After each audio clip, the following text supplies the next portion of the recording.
We get asked a lot about, man, your knives are so different. How do you design those? And the humorous answer is, we design them for human hand. It's got to fit my hand first. And I also know that I'm not the greatest knife designer on the entire planet. And I know that some of our customers have great ideas. And there could be the next, brilliant guy buying a knife from me. So when people bring an idea to me, I actually listen to that. So we're listening, and I want to design a blade that's useful for what it's made for. And because of that, we get a lot of collaboration requests from some of the brightest minds in the industry. And they say, hey man, I felt one of your blades and I want my name on one of your blades. I want one that does this, this, this, this, and this. Can you help me out? So we do that. I think when something meets that function, form kind of follows that, because your eye knows immediately. You look at it and you go, that's cool.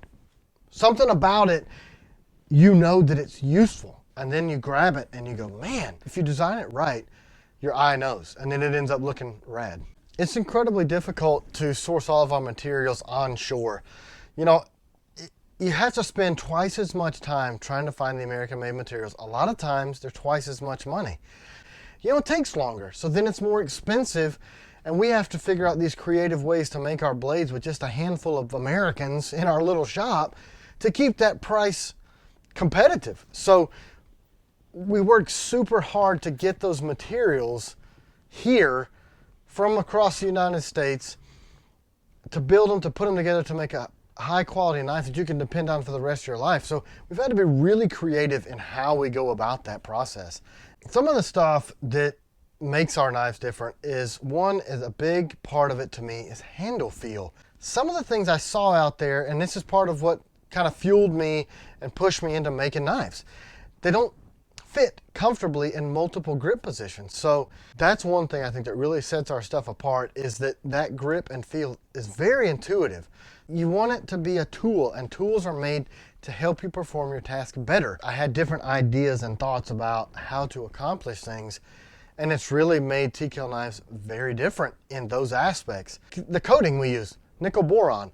I couldn't find what I wanted, and then I finally had the thought, okay, bearings are incredibly hard. What do they coat bearings in? And now we use the nickel boron, which is one of the hardest substances on the planet. The lubrication allows you to cut and super slicey. It becomes part of the substrate of the metal. It's not going to flake off. It's not going to chip. It's not going to scratch off. And it still gives you that old world used look where as you use it, it takes on its own personality, but it doesn't degrade the finish. The lashing screws, I think that is such a useful thing. It doesn't just hold the handle together. That center hole is made to feed a standard piece of paracord through there, so you can tie that off, but you get crap behind your handle, so you need to be able to take those handles off. Or you may want to do a different color, or you want camouflage one day so you're not seen, and the next day you're going in the woods and you don't want to drop your knife out of the deer stand and not be able to find it ever. Removable grips, lashing screw, it's the bee's knees. I think it's so cool, and it's hard to get that across to people, and then they go, wow, that is neat. And you can use those to tie that blade off to a spear. That's one of the biggest things that I think gets missed, and it's hard to convey without seeing it and actually threading something through it.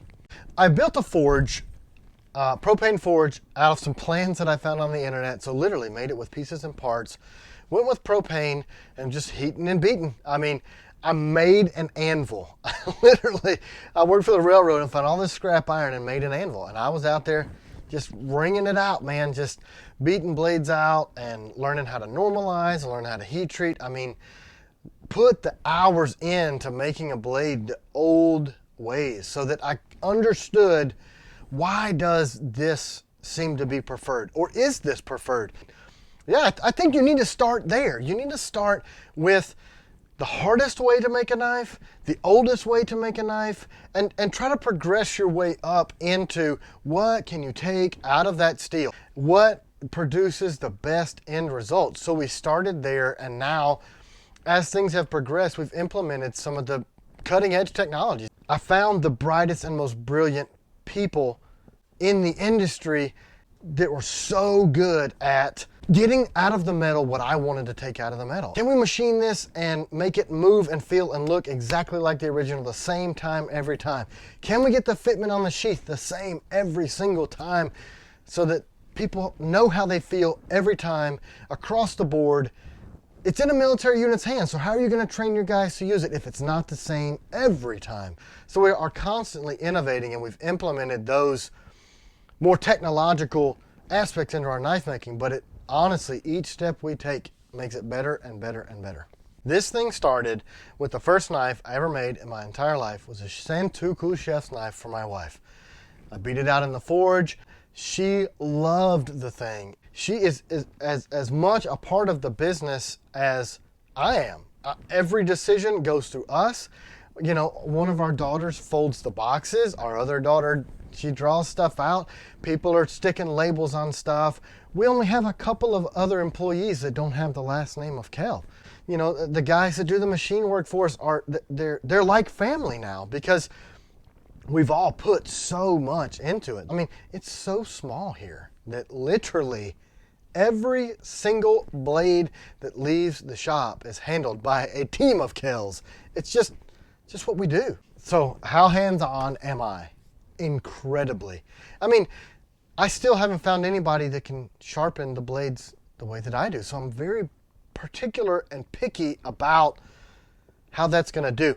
I mean, literally every single knife, it's here. It's laser engraved. It's sharpened. The heat treatment process, the machining process. There's not any part of it that I'm either not right there or physically doing myself. Then how can you guarantee that? How can you make it better if you're not intimately involved with that process? So that's very, very important to me. Our customers are so loyal and devoted and come back time and time and time again. And we're trying to earn that because we respect that customer. We respect their money. We know that these blades protect families. We know that these blades make people money. They take them to work. This is not something that sits on a wall and a museum item. We do have collectors that buy every single blade, but we want to make sure that if they're going to take that blade, they know us, they talk to us, the emails come from us, the videos are us. When you buy the blade, we get these emails and it kind of makes me laugh. Hey, Team T.Kell or T.Kell Knives. And then they get the email back from myself or my wife and they're like, I didn't expect that. Or when they call, the number goes to her or me. She'll return your call or I'll return your call or we'll both return the call. And we won't grow beyond the ability to do that. We're only going to make, this is my saying that's out there everywhere, I want to make as many blades as I possibly can at or above the current quality level, still be able to interact with the people that choose to spend their money with us. That's very important. Built for life, ready for combat. That came from a conversation that I was having with a guy that was trying to teach me how to build a freaking website. Built for life means every single day.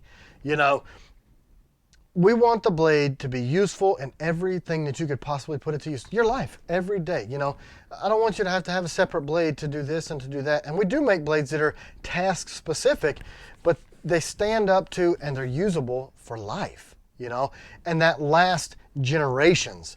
You can take the blade and you can hand it down to your kids, grandkids, great-grandkids, and my name is going to be on there and that blade is going to perform the same way it did the day that you bought it. So we have a lifetime warranty, life of the knife. It even says on the website, even if you do stupid stuff with it. So we want to build our blade to withstand the harshest human interaction on the planet. And to me, that's combat. Nothing is harder. Nothing is more devastating to material, to human life, to all of that. So they're built for the rest of your life to be used in your daily life, and they're built at combat level durability and usability. So that's built for life, ready for combat. Who is Tim Kell? Tim Kell is just a dude making blades in his basement. You know, I spent my formative years as a man in the Marine Corps learning how freaking hard the world can actually be. A lot of my approach to patriotism is from seeing how great America is by having the contrast of how crappy it can be in other situations. So I take that patriotism to me is very important. And the patriotism that is America comes from our foundations of being a Christian sovereign nation.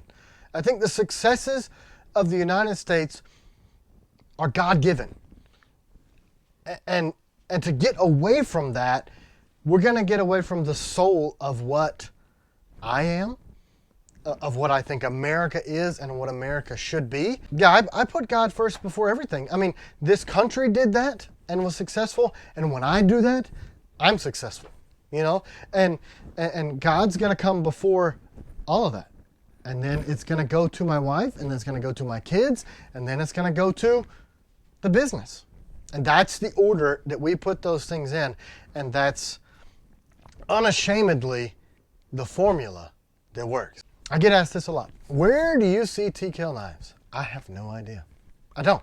This whole thing has been guided by providence and faith and my wife and some right place at the right time. So I don't really know. All I really want to do is be able to pay my bills, support my wife and kids by making something that's useful to the person that puts their dollars behind it. So I don't know. There's not I want a big manufacturing facility. I'm not that type of dude. And as this thing has grown, we've grown very fast compared to a lot of people that have been in, you know, we incorporated in late 2018. That's not long ago. You know, we started selling knives in 2019. I think we sold our first blade ever.